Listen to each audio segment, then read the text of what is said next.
Hi everyone, happy Advent. Sorry I've missed 3 of them. I've not been well, and yesterday was my first day back at work.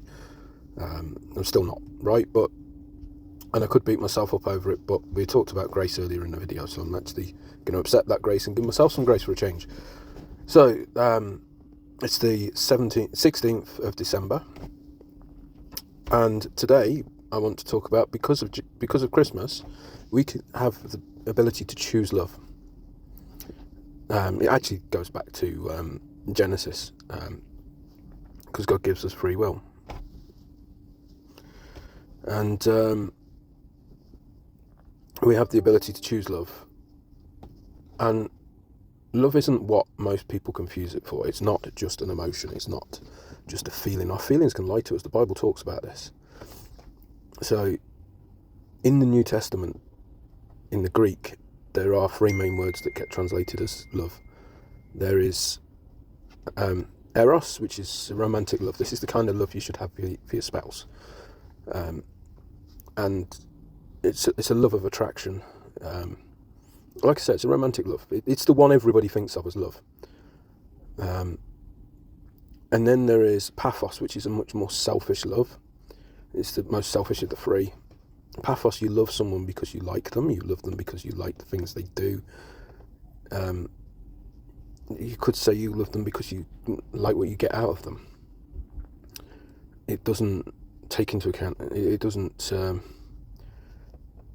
give any grace for failings. It's about the good things, which isn't on its own bad. But if you just love somebody and in relationship with someone because the good they bring, the moment they can't bring that relationship's dead. Just like if it was only built on eros, the moment that doesn't work anymore, I don't love her anymore, so that's why I'm getting divorced. It's not right. And don't get me wrong, I'm in no real room to speak because I am divorced. I did try to fight to keep my marriage together, and I felt like I failed God when I couldn't do that. And it wasn't all her fault. I was to blame as well. So, but then you've got agape, and agape is beautiful. Agape is loving someone despite all their failings. It's loving somebody despite all their flaws and shortcomings, all the times that they mess you around, or it's just loving them. I love the way Martin Luther King put it. You love them because God loves them. You literally choose to love them no matter what. And that doesn't mean being walked all over by people. So, and this is a love that any relationship, a marriage, a friendship, a family relationship needs to thrive. And this is the love that died on a cross to save us. This is the love in John 3:16. For God so loved the world, he gave his only Son, that none should perish. This is the love thy neighbour as you love thyself. This is the love thy enemy and pray for those who persecute you. This is just loving them because they need love. This is the love that defeats hate. We can choose to love or we can choose to hate. Hate only breeds love. Hate only breeds hate. Whereas love kills hate. It stops it in its tracks. Hate doesn't know what to do with love. You've only got to look at when you see videos of... I've seen videos of people being sentenced to death, and the victims of the crime, the survivors, have been given a chance to say what they've got to say, and you see this serial killer sat there with no emotion at all as they're saying all these horrible things. And then you get the one at the end who says it as it is, what this person's taken away from them, and then tells them that in spite of that they love them.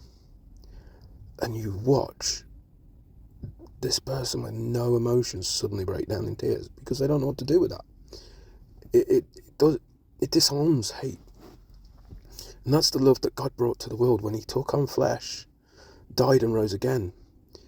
I think it's in Philippians. I'll check and I'll put it up at the end of the video. This one's going to be a long one.